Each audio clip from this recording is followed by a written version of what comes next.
Yo guys, what is good? Welcome back on the Uncle Sharma channel here today for a Sassuolo versus Inter match preview, but we're also gonna cover the Barca game because I didn't get to cover it properly, and I don't know how many times I'm gonna get the chance to cover properly a game where Inter performed that well. So I have to talk about that game a little bit more because my reaction, as you guys remember, may have seen, was only like 10 minutes long. So I wanted to give it a little bit more shine because we're not even confident about this Sassuolo game. It's crazy that we can go and as Emil here says, we beat Barcelona, but we can't even be confident this Inter team can do the same against Sassuolo. Like, it's absolutely crazy. Peak Pazza Inter at the moment. You just don't know which Inter is going to turn up. But guys, finally some signs of life. Very, very happy to see some signs of life. And yeah, let me give a quick shout out to everyone in the house. We're not going to be here for long. So do the Barca game quickly, and then we're going to do the Sassuolo game on my lunch break. So don't want to be spending too long here. But of course, you guys sometimes manage to keep me for much longer than I ever want. Abdu in the house. What's up, brother? He's also not sure, exactly the same as Emil said, which Inter is gonna turn up today. Eduardo in the house can't stay. No worries, brother. But we hope he hopes play Carboni plays.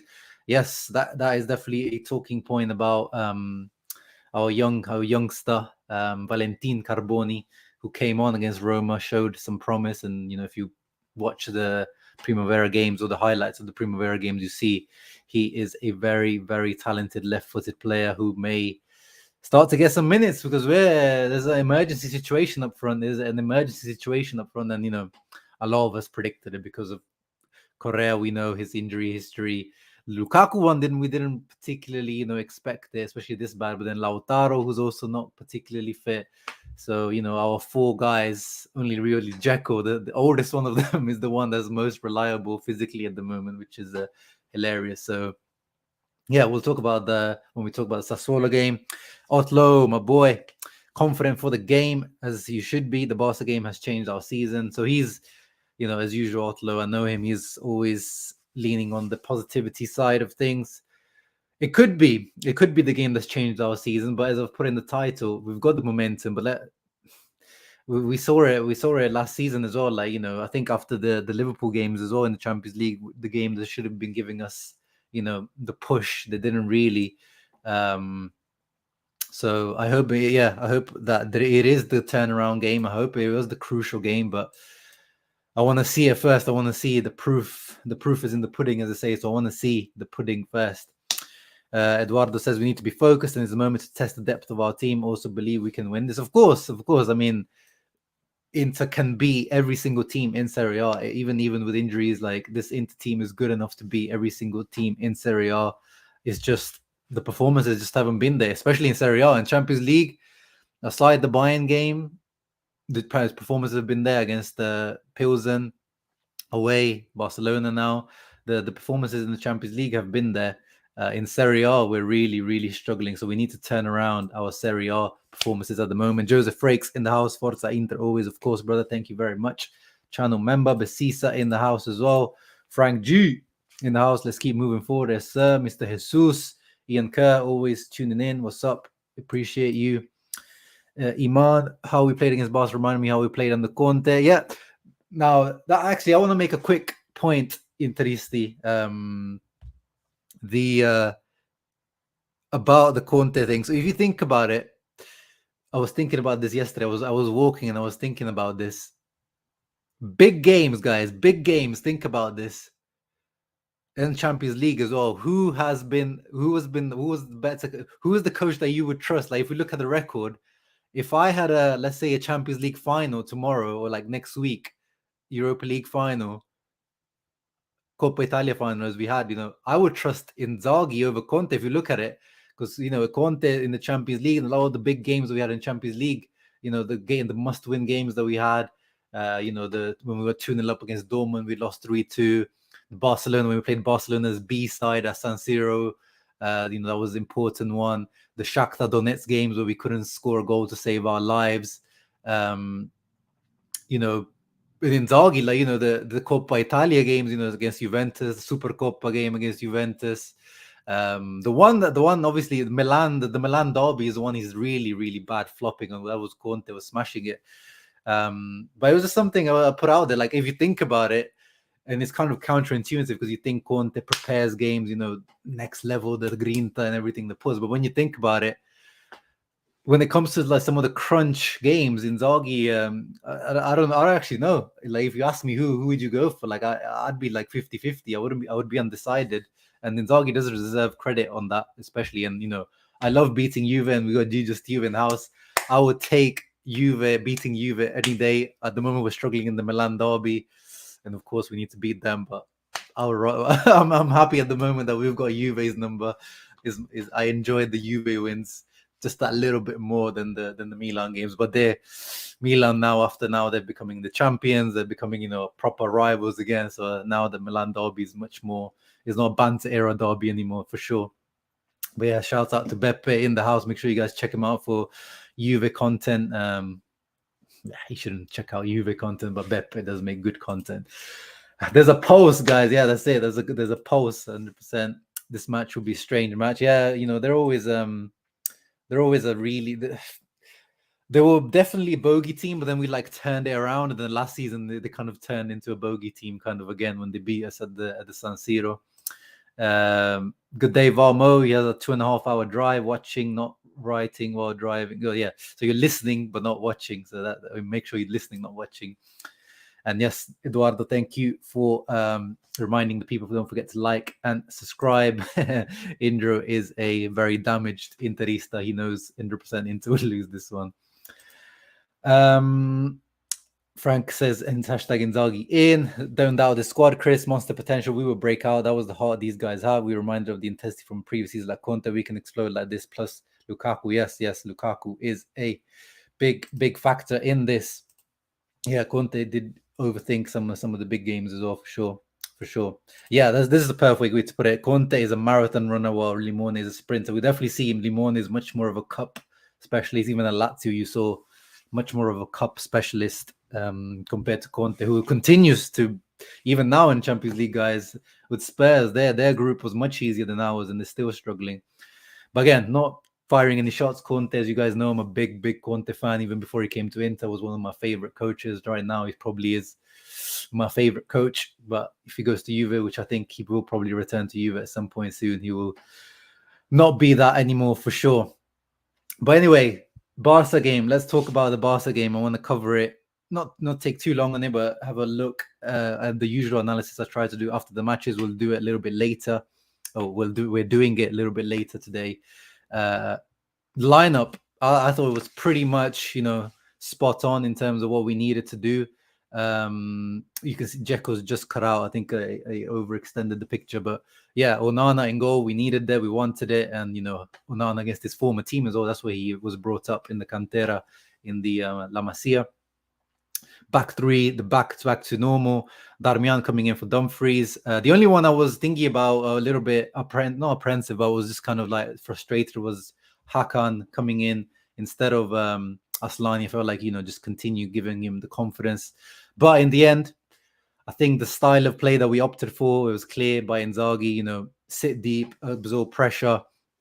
I think he just went for the typical Italian coach thing. Experience over youthfulness or whatever. Hakan, even though he's not really his position, he provides a bit more, I guess, know-how, big match experience, physicality. I think at the moment, Aslani needs to improve on that. He needs to get in the gym over the next year or so. But I think he just gives Inzaghi those certainties.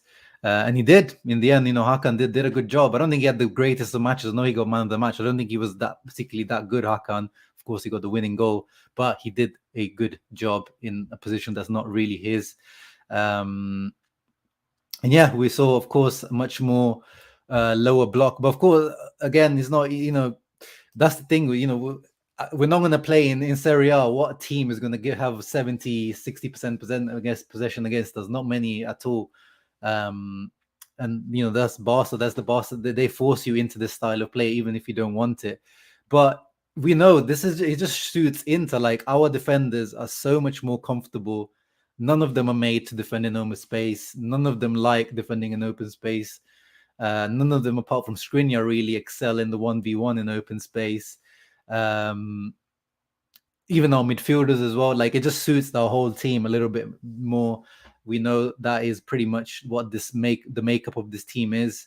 We need different players. If we want to play differently, we need different players. Bremer, Milenkovic, the defenders that we will link with, those, you need different defenders if you want to defend differently. This is how Inter have to defend whilst we have these types of defenders, unfortunately. Well, no, unfortunately, that's just how it is.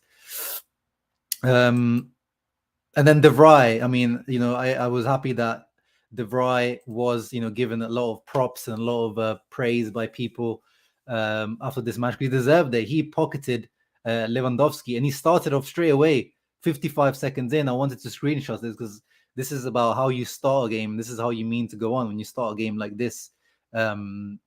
He came, boom, straight away, 55 seconds, clean tackle from behind on Lewandowski. No complaints from Lewandowski. Wasn't a foul. And that just lets you start the game like confidently already. Like, how, in England here, they say like, put a big tackle in on the big man early on, like go, or, how Walter Samuel used to set a tone early on in matches, even if he used to foul players, but he used to just let like, brother, I am here. I will tackle you, whether it's clean or not clean, whether I'm taking your shin or I'm taking the ball. I am right here. So that was kind of, De Vrij stomping his authority on Lever, and he did it for the rest of the match. So great start from Stefan De Vrij there. All the back three, all the back five were really good. The usual problems, like in transition, just we play this low block, but then you need to be really good on the transition, and of course that you need, pace for that, but also just better decision making. And Lautaro, again, I'm not gonna criticize Lautaro because he played this game injured or had fatigue, muscular fatigue. So the fact that he even played this game and completed 90 minutes was already, he deserves 10 out of 10 for that. That's just amazing mentality and behavior and commitment to the shirt. But there's so many times this guy wastes counter-attacking opportunities. This one, Pedri made zero mistakes pretty much the whole match, and this was his only real mistake. I remember from after rewatching the match, 2 minutes in, he makes a mistake. He tries to switch the play, and he gives it straight to Lautaro, who chested down really well, and then he just, I think in the after, he doesn't show it there, but he just lost the ball there. Like, these types of moments, like, we're so bad in transitions. Like, a lot of the times we make so many bad decisions, and this has been going on all season. Against Lazio was like that. Against Milan, it was like that. Like, all the big games, when we have the opportunities to be counter-attacking, we make always the wrong decision. And this was another, example of that. Correa wins. I mean, this position as well, Correa. Imagine if you had Lukaku. I mean, Correa does well here, but the fact that, Eric Garcia is one of those centre-backs that I do not rate in world football. I don't know how he starts for Barcelona. I don't know how he starts for Spain. Well, he's not like a starter for Spain, but he does start a lot. I just don't rate him. Like, he's good on the ball, but he does not have a lot of defending basics. So Lukaku on Eric Garcia would have been we could have been feasting. But Correa does well here, wins the battle, and then goes to Barella. And then Barella, rather than going back to Correa there's a 3v3 opportunity there. He goes out wide, and that move is ruined. But we make these type of bad decisions all the time. Is really, really, really, really frustrating. You can give me terrorist ball every week if it means win and becoming more compact. Although I get your point, versus smaller team will have more. Yeah, that's just how it is. Like, people always say like, oh, why don't Inter just play like this all the time? I mean, maybe against Sassuolo, we probably get the chance because Sassuolo is a team that holds the ball pretty decently. But most of the time, you're going to have more of the ball. And we have been playing a lower block. I've been making this point, like, since the Milan derby, I think Inzaghi has been trying to play a lower line, but then we make mistakes. There's nothing we can, like, it doesn't matter where the line is. If you make the mistake playing out from the back, or, if you make those types of mistakes we've been making recently, it's just that we were extra cautious against Barcelona, which I guess, we feared them a lot, quite rightly. But that was the smart move. And at the end, this match it paid off, but we had like 0.15 xg, like this time it paid off. But you guys know we're not particularly clinical in front of goal. We usually need like our xg has to be 2 or 3 for us to score 1 goal.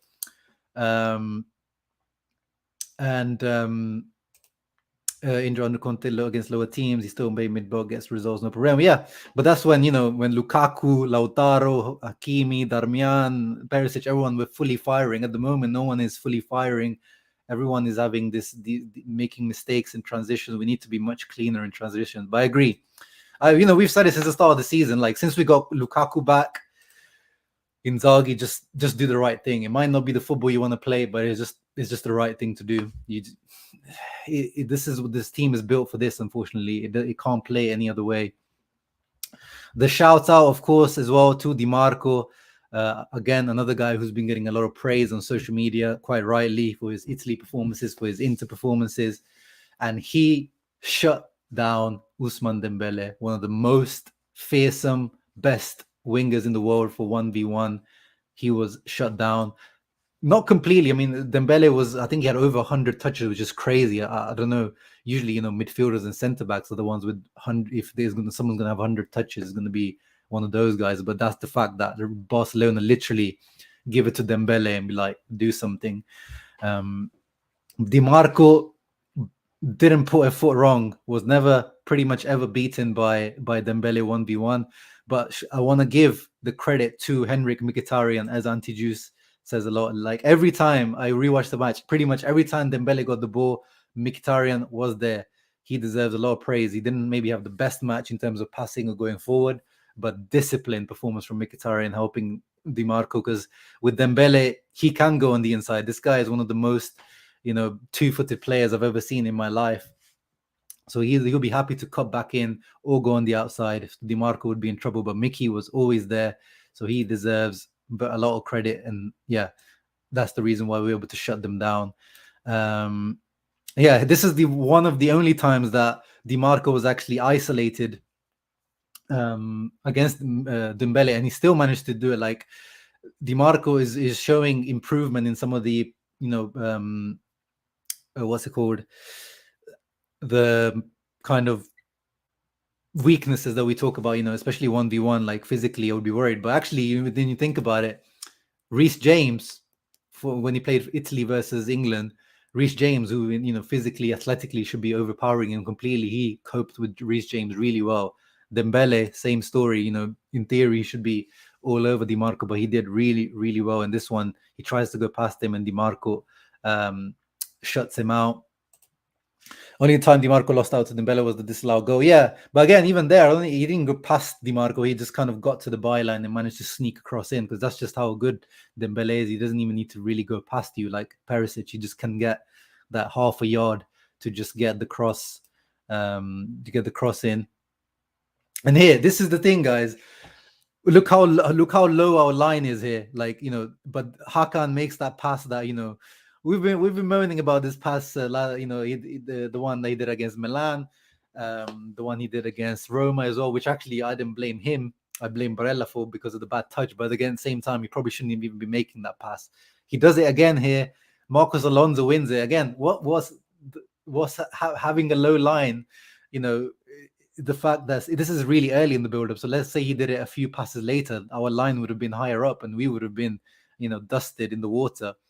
But luckily here we were still quite low.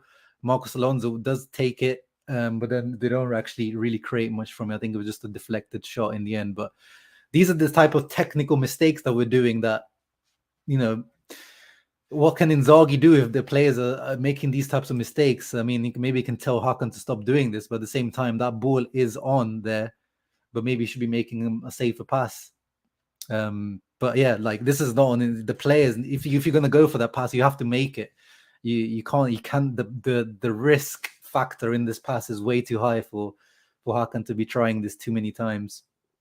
And then pressing wise, Barcelona pressed us a lot, and this is another bit where De Vrij actually played, really well. His balls out from the back were quite good, back to like old De Vrij levels that we saw. Here, Correa is the one that comes a little bit deeper to pick it up. And again, Correa and Lautaro probably, if you had to pick two players that didn't play that well, it has to be Correa and Lautaro. But again, I can see Correa has become like the whipping boy or the scapegoat of Inter fans. But I don't really see what's like. Of course, he needs to do a lot more, Correa, especially for the price tag that's over his head. But in this match, I think he did some decent work. Linking up the play, coming deeper. He needed to be a lot more involved, but for the 55 minutes he was on, I thought he was decent. And he did work like this, linking up the play. Onana, of course, Filippo, perfectly timed comment. #free Onana, #Onanovic out. He makes so much difference in terms of playing out because, not many keepers in the world have the confidence to kind of do like a fake pass, dribble a defender or dribble an attacker in their own box. And we actually create a chance from this play. The fact that Onana doesn't throw the ball away, we managed to actually create a chance from this. So he makes a difference, not only just in goal saves or shot stopping. He makes a big difference in our build up from the back as well. Mkhitaryan, these switches were available pretty much all match because Barca, they tried to overload the ball side, so these switches were on all the time. And this was actually in my opinion, this was the best chance that we made in the whole match, but because we didn't actually create a shot from it, it wasn't spoken about much. But the fact that Di Marco here gets the ball from, I think it was Hakan actually, Hakan, and then Mkhitaryan is the one that follows up and crosses the ball in. But look at that, Correa's there on the near post. It's just Lautaro's slightly late to that one, and there's a big gap there, and Barella at the back. So that ball could have been definitely a lot more dangerous than it was. But those switches of play were there all match, and we were taking advantage of those really, really well. And this was one of the few times we got caught out on the counter attack. Again, silly giveaways and things like that. But again, even here, Bastoni, the ball goes out to Dembele, and he manages to snuff him out. So even the game, even in the moments that we were exposed a little bit, we managed to defend better. And this is the difference. We weren't punished this time around. And the players, and Inzaghi always talk about this. We get punished every time we make a mistake. This game we weren't punished every time we made a mistake. So on a different day, if Dembele was on his game, we could have been punished. Going back to Di Marco, the only thing I would say is actually, as I was saying, that he's doing really well in what we thought his weaknesses were, but actually what his strengths are, especially his crossing. He's not really provided too much recently since he's been playing. I want to see better crossing from Di Marco. Like in these situations, there, just like he does like a cross without really looking who's in the box. So if Lautaro's at the far post, if he floats it to the far post, Lautaro's got pretty much a free header. So weirdly, like Di Marco's really performing well in what we think his weaknesses are, but actually his strengths. If he can just add that final ball that we know he's got, which is supposed to be his best quality, he can really just nail down that left wing back spot, and Gosens will be in the dust. Even here we're caught a little bit, up high on the pitch. And that's what I'm saying. Like people say we played a lower line. Yeah, we did, but not all the time. When you're attacking, guys, the line has to go up. It's not like the defenders stay just outside the box and then our midfielders and strikers go up. Everyone has to move in unison. So when we're attacking, we want to have a higher line. But if you make those mistakes in passing and we give teams the ability to transition, we just have to defend better, which we haven't been doing. And again, here, this is Hakan actually. He gets a little bit lucky here because if you remember, Dembele like cuts in, cuts out, and Hakan like slips over. But in the end, he manages to not make Dembele able to shoot or cross it in. And again, we escape. But good defending from whoever steps in. Bastoni in the previous one, Mkhitaryan or Hakan in this one, defending well 1v1. And this of course, this is the piece de resistance of Di Marco, who actually I would say he's probably the man of the match over. If I had to pick a man of the match, I would pick Di Marco over over Hakan. But this is the moment that, you know, we got the goal from this. I wish I could show you the video, but obviously I'll get copyrighted if I show you the video. And the screenshot, by the way, is from Marco Lai, the guy I brought on the other day to talk about Inter's tactical issues this season. He makes threads on Twitter. Make sure you guys check him out. So credit to him for some of these screenshots. You know, the switch of players I was talking about earlier, it was on all match. Darmian receives it really well, and then we end up scoring off that. So beautiful ping. I love that word. Beautiful ping from DiMarco. Exactly, Ian. Our centre backs feel like the goalkeeper actually has their back. Yeah. I've got some screenshots to show the difference that, you know, Onana makes just in terms of coming out and claiming the ball. Off the ball, Correa was awful. Just walking was killing our press from the front. We didn't really try to press from the front. That's the thing. We were definitely very passive in our pressing in general, which I think makes sense. Lautaro was 100% fit, and Correa is not the greatest presser anyway. So I think it just made sense to be a bit more passive. But I agree. I know Correa should have done more. But I'm just saying the fact that I can see the kind of Gagliardini type trend, or the kind of you know, that trend of just kind of singling Handanovic or De Vrij when he's being stinky. Like everyone's like singling him out. I can see the kind of group Interisti kind of starting to pick on Correa recently. But I don't think this match was that bad for him to be slandered, and no one was. Hey, Future Hendrix, thank you very much. I know that you are a long-time member, so I don't know. I think you always say there's some renewal issues that you have with YouTube, but I always appreciate the support for the channel. Appreciate you a lot. Second half, De Vrij again comes out here, slide tackle on Lewandowski again, snuffs it out for a throw-in. Beautiful tackle again. Continues. I just wanted to point it out once again because he played so well. And one thing Barca started doing in the second half, again, this is credit to Marco Lai. I didn't make this screenshot here. So Dembele was in the first half, he was isolated against Mkhitaryan and DiMarco, but Sergio Roberto wasn't offering anything. But then in the second half, he started coming in as more of like a inverted fullback, and this was causing us issues. So, you know, but we managed to do well. Like everyone knew that this was happening, so people were starting to, you know, they stayed awake. There was no switching off. That's one thing I've been really frustrated with this Inter team recently. Is like they just switch off. They don't follow their man, or they just leave people unmarked. But here, even though Sergio Roberto has this chance to cross, and he had a lot of chances to cross actually. As Bissi says, he did have a lot of chances, but we didn't get punished from it because there was always someone, you know, at least pressing him to make sure that his cross wasn't clean. But even if he did, this is the difference that Onana makes. You know, this is at the edge of his 6-yard area. Does Handanovic come out to claim this? I don't know, to be honest. I don't think so, because, you know, that needs some level of, you know, reactions, reactivity that I don't think.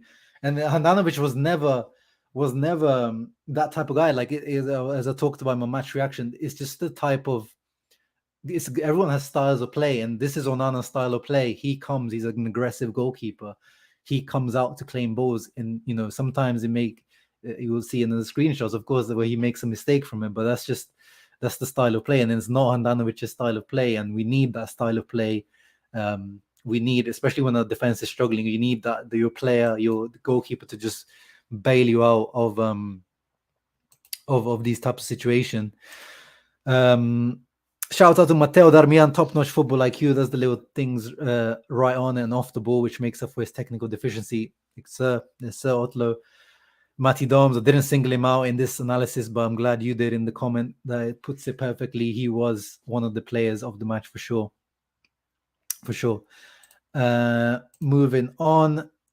Oh yeah, Mkhitaryan, I want to give him a shout out here as well. Like Mkhitaryan, you know, when we signed him, I was, you know, the main weaknesses or down points of Mkhitaryan signing is the age factor, because he's 33 already, and he probably earns a little bit more than, you know, a backup centre mid should be really in this current Inter team. But he adds something a little bit different. Like he, you know, he's played most of his career as an attacking mid second striker, winger, and now he's transitioned a little bit deeper, but he still has those moments where he can take on.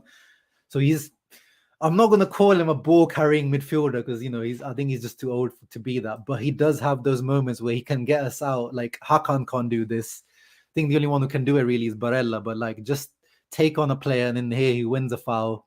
Because, it just alleviates pressure, these kind of moments here. So I want to give Mkhitaryan a little shout out for this as well. Because those are vital little moments. And again, these switches of play, this ball actually comes from De Vrij. Once again, beautiful ball out to Di Marco once again. But again, nothing comes from this. This is another 3v3 situation they're forming, or even 4v3. I see Mkhitaryan there. But nothing comes of this. Again, Di Marco just needs to improve on his final ball there, which we know he has. And yeah, here Onana, I'm not sure how much of a credit I want to give him. It looks like it was hitting the post anyway, but still, it looks like he got his fingertips to it and he celebrated. He was like, yeah, he's proper celebrated like it was a goal saving save, but he doesn't know whether it's going in or not. So credit to him for that. And yeah, here, when we're talking about styles of play, he comes out. This is, obviously he gets it wrong this time and he gets bailed out because Ansu Fati actually handballed it. So we got lucky there. But again, it's about style of play. It's about style of play. And here it doesn't work out. We have to remember he still is a little bit rusty. But I'd rather my keeper try to do that rather than do nothing, because it's probably, if Ansu Fati gets a clean header on there, it's probably a guaranteed goal anyway if he stands straight in goal. And I took a screenshot of this just to point out Skriniar being a real captain. He made the mistake. He didn't know then that the goal was going to be cancelled, but he was giving him a little pat on the back, like, don't worry, bro, let's keep going. Nothing to worry about. So Skriniar really stepping up as the captain, my capitano Skriniar. Hey, Lautaro again. He's gonna have the excuse very rightly in this match that he completely was probably not even fit enough to start this game, but he still played. But look at this, guys, where including Lautaro, 1, 2, 3, 4, 5 guys on the left hand side, and there's Darmian on the right. There's 6v5 situation there, and Lautaro, rather than putting it into space to Darmian, puts it in behind, and Darmian has to stop and go back, and that move is wasted. Like, there's so many of these wasted counter-attacking opportunities that we just need to be cleaner. Like Lautaro especially has to be much cleaner technically.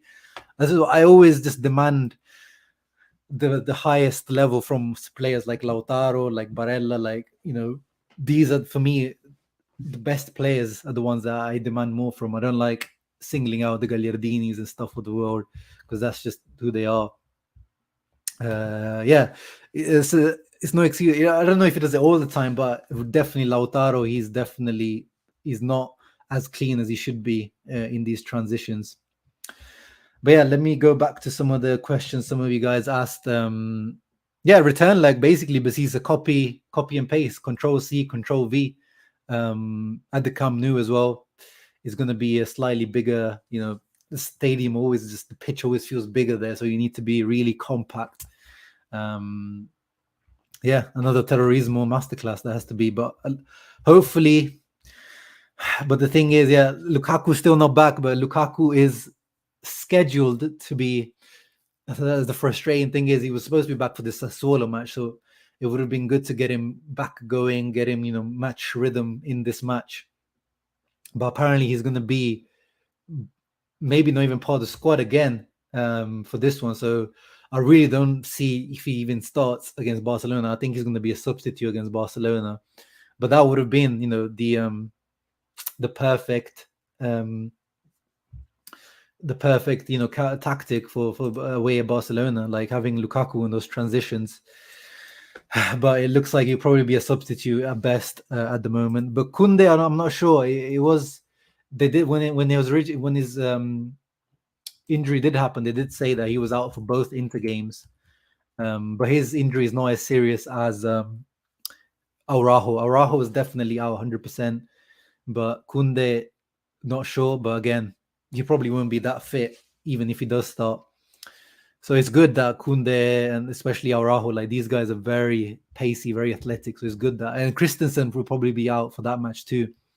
So they're gonna have to probably have another makeshift back line. If it's PK in open space on the transitions, there's definitely we can be punishing them for sure.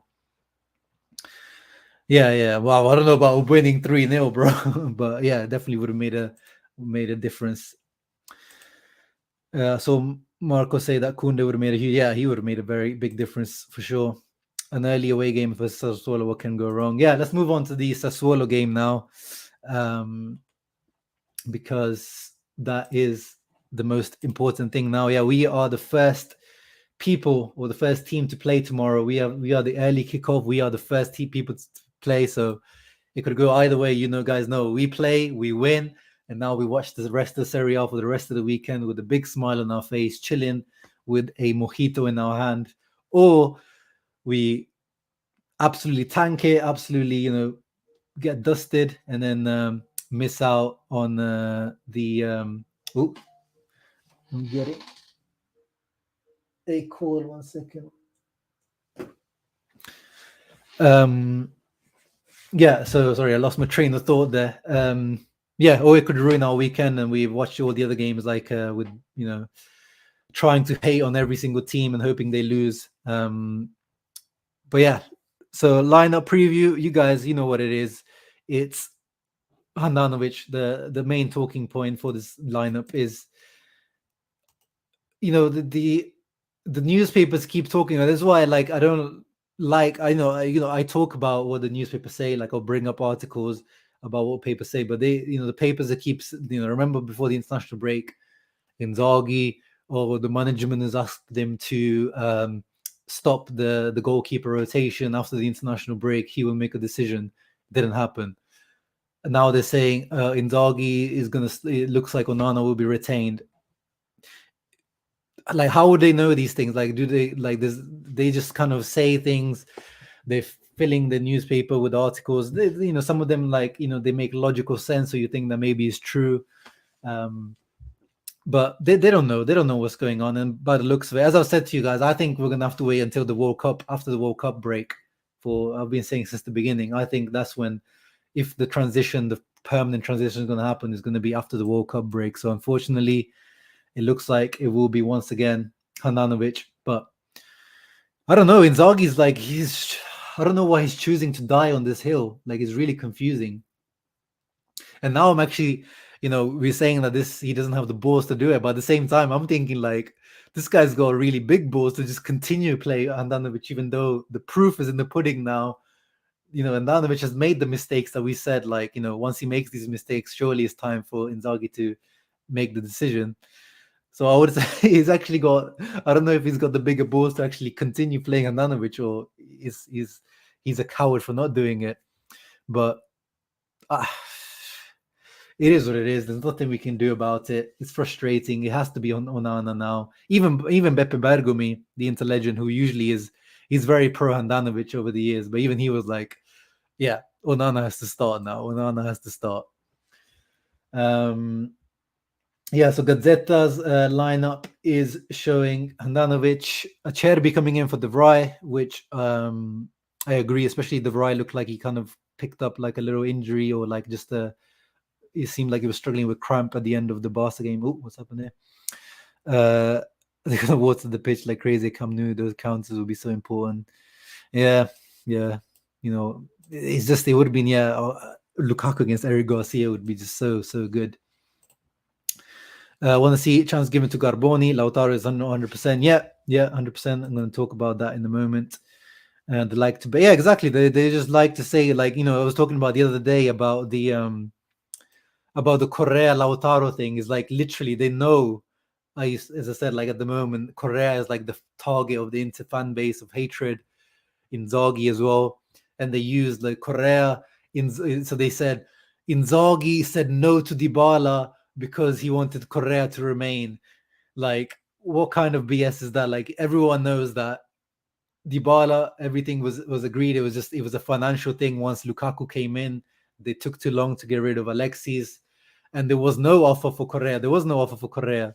Like the offer that they talk about that Inzaghi blocked the move for Correa, but what was they don't mention what the move of Correa was. Like, who was it? Who was this person that came in for Correa?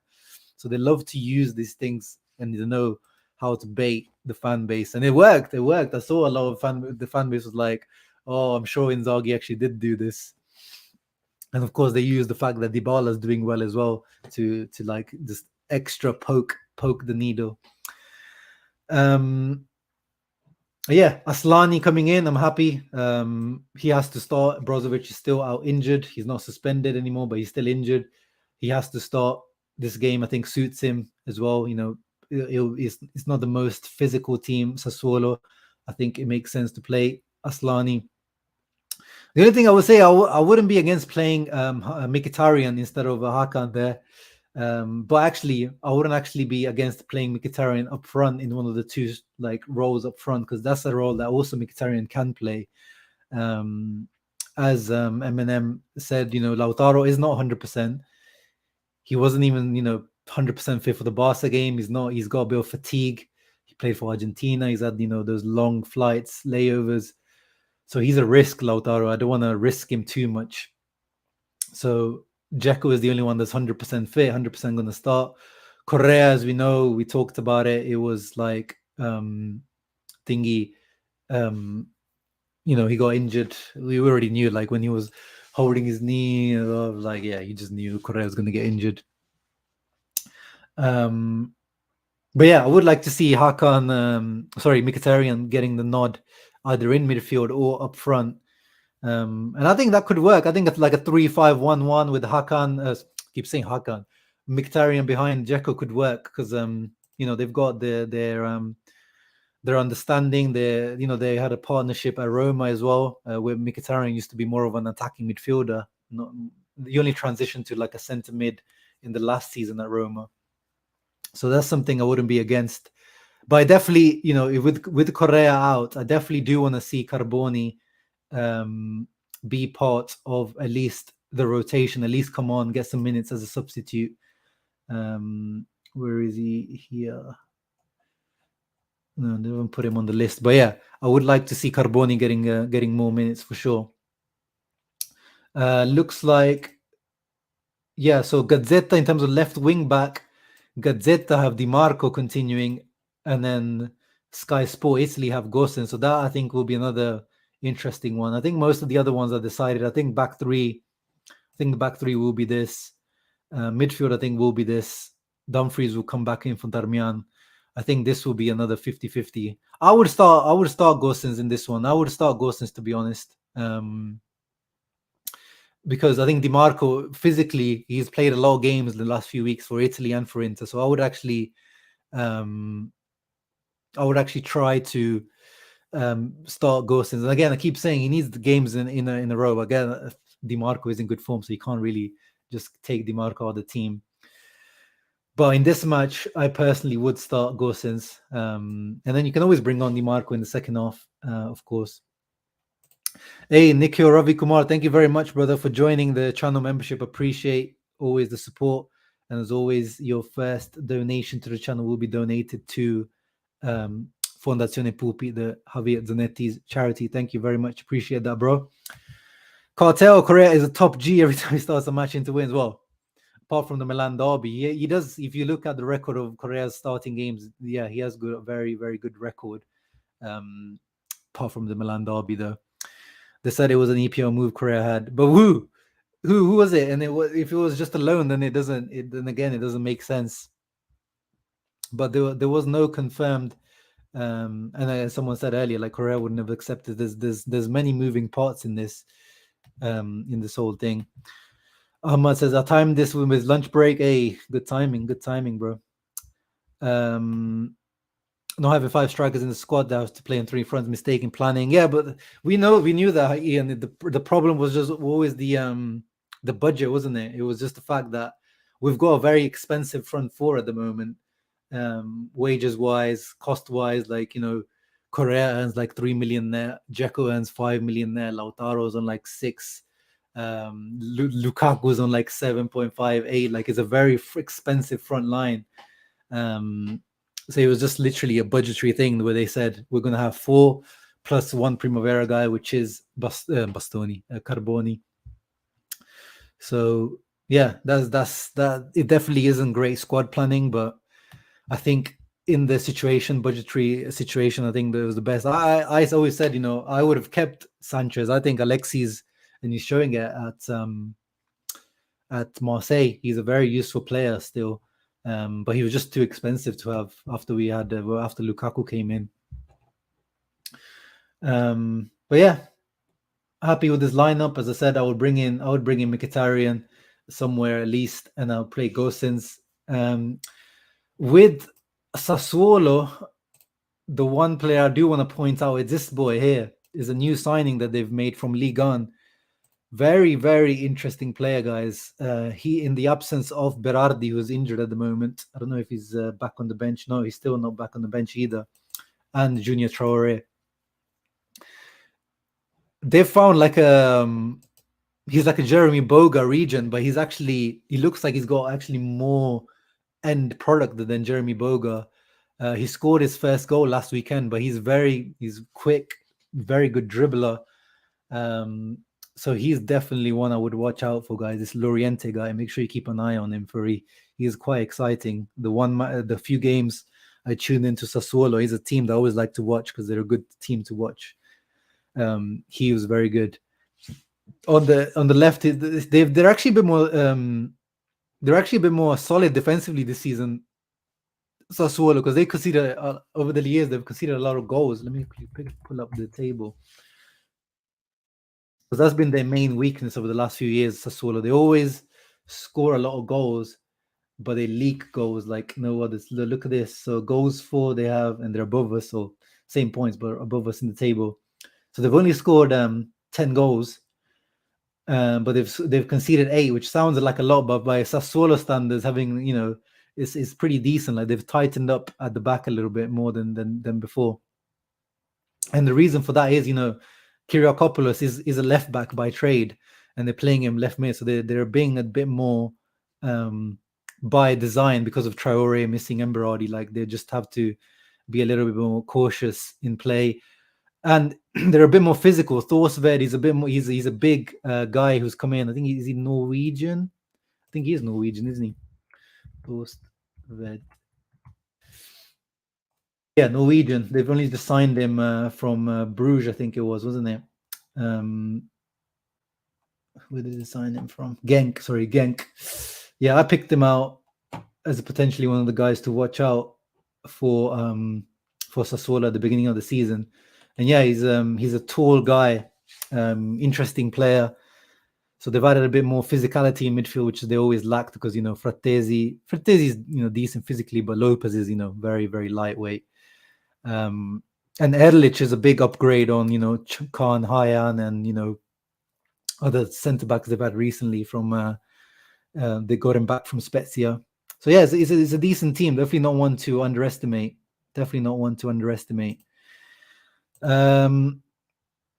What you do about Inzaghi if we lose tomorrow but we tie win against Barcelona? Yeah, he continues. If that happens, future Hendricks, he continues. He buys himself time because getting that group stage.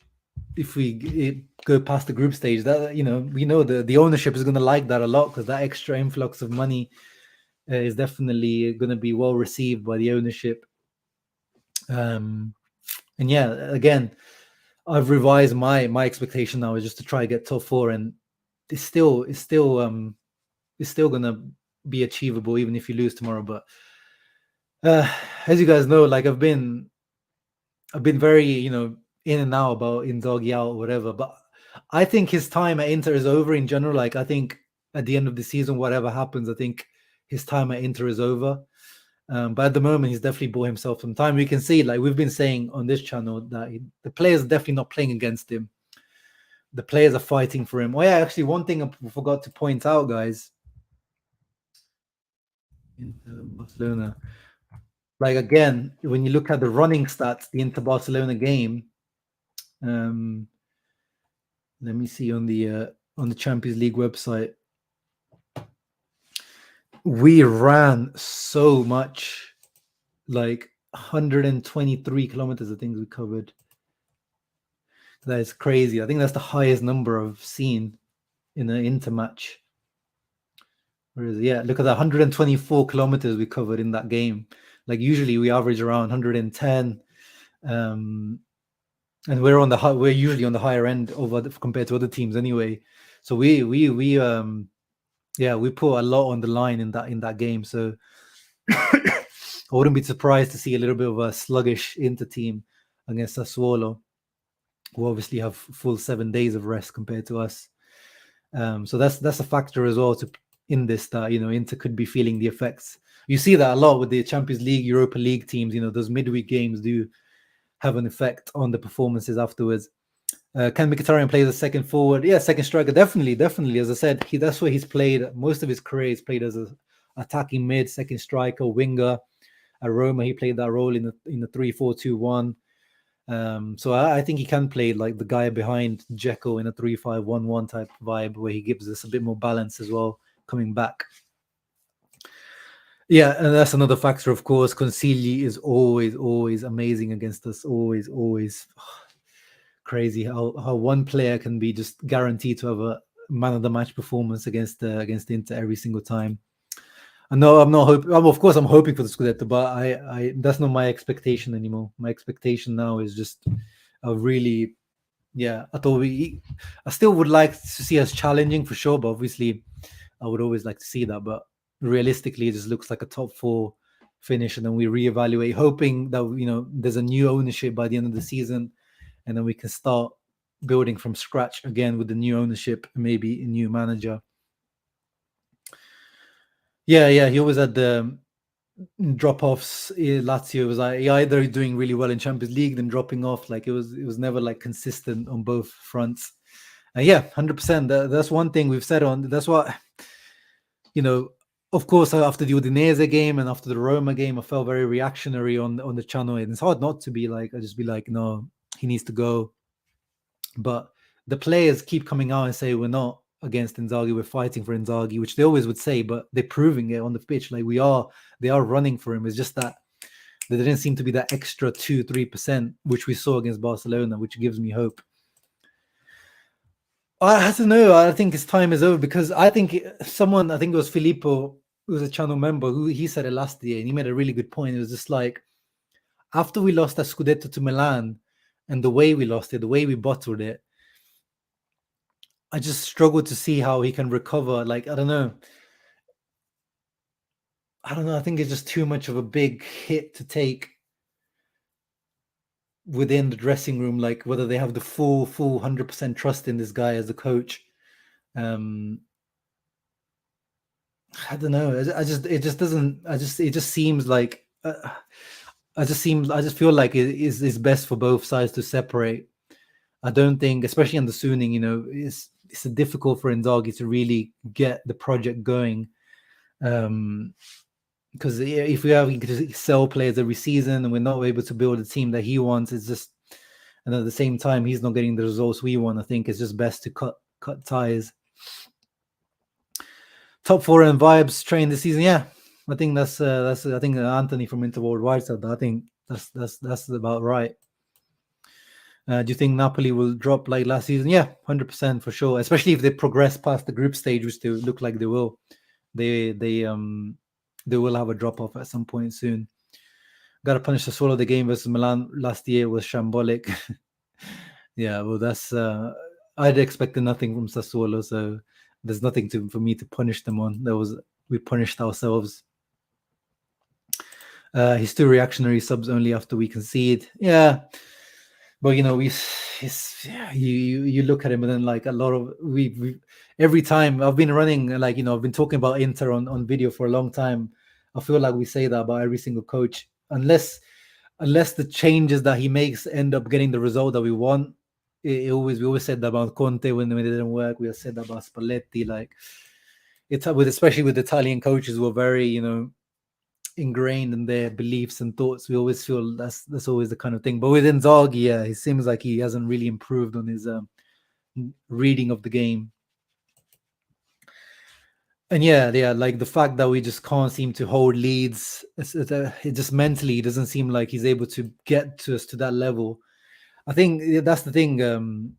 To answer the question properly, Mohammed, I think stylistically or as like mentality wise, he was just never the right coach for Inter.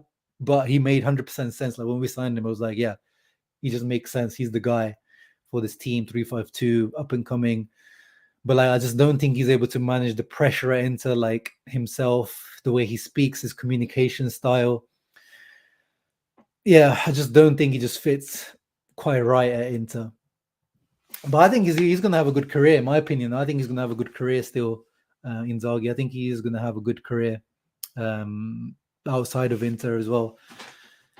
But maybe not as good as some people maybe thought at the beginning. Like my friend Nima, he has really high thoughts of Inzaghi. You know, he called him the next Italian super coach when he was at Lazio. I never bought into that quite that as highly, but then that last season at some points I was like seeing like, oh, maybe he is.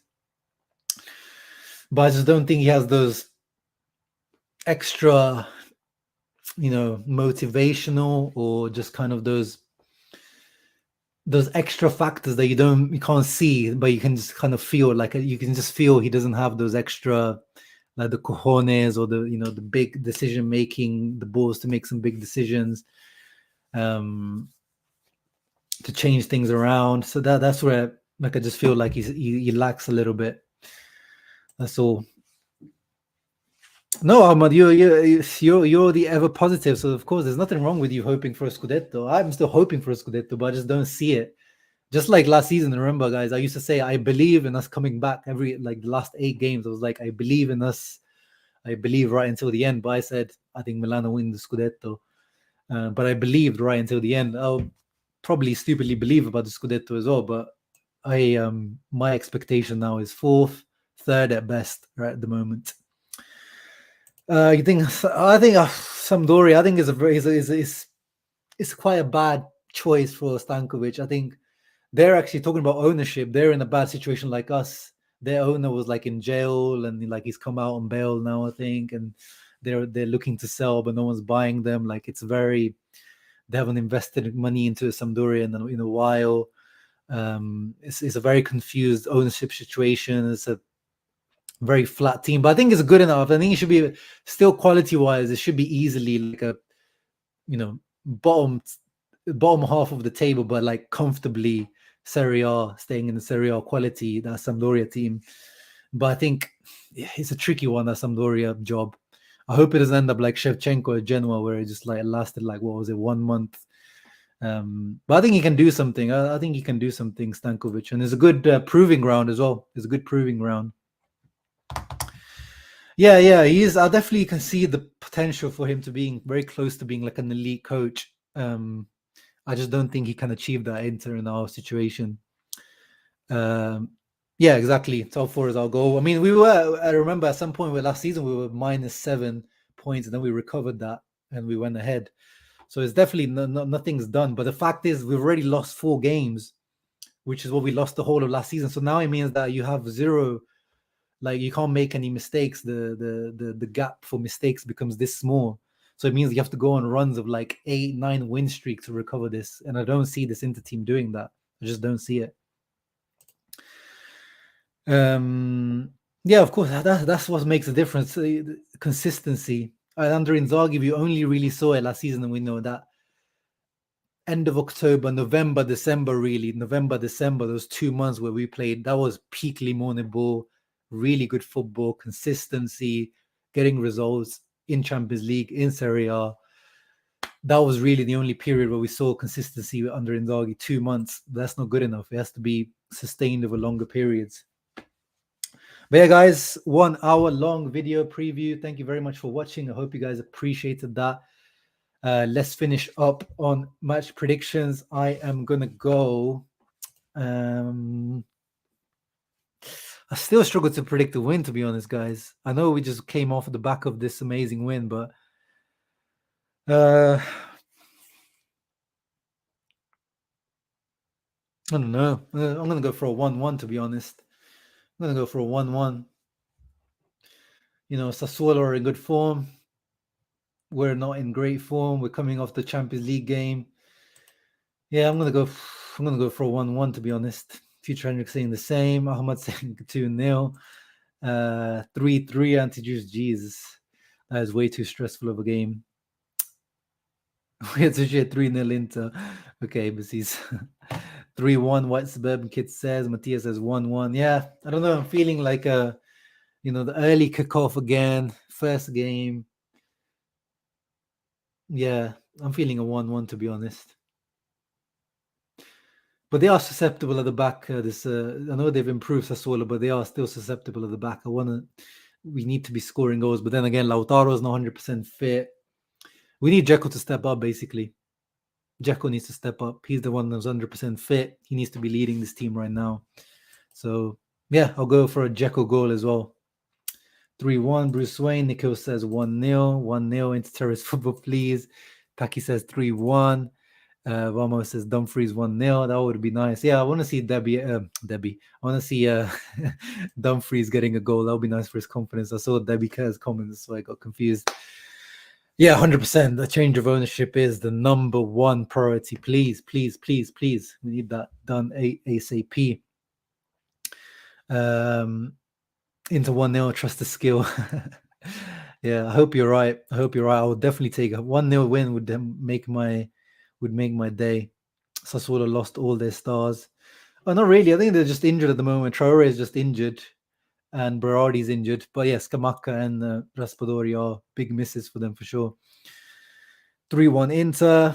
No Nana, no party. Yeah, the fact that we have Andanovic, I think we'll concede like one goal at least.